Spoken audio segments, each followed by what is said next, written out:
My husband, Jon Meyers' dad, lived in New Braunfels, elderly. He was 86 years old, and he was suffering from congestive heart failure. You know, were at our wits' end as to what to do.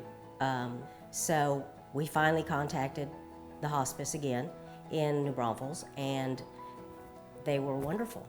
And so after his father passed away, Jon retired, and he decided that he wanted to do some volunteer work, and the volunteer work that he decided that he wanted to do was for Hospice Austin. He would bake cookies for everybody, he would cook, you know, take food, he would just do anything. I don't know, at some point somebody found out that Jon played golf, and they asked him if he would chair the Hospice Austin yearly golf tournament. And he did that for 5, 6, 7 years. In November of 2009, he was not feeling well.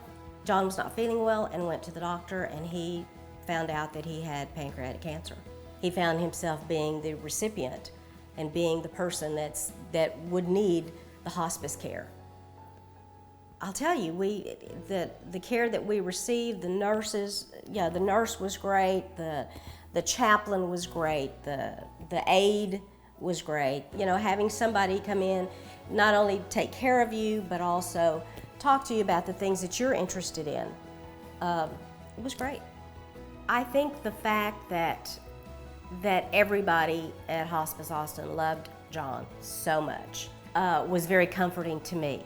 And I can't say more about the care and compassion and the love that Hospice Austin gives you.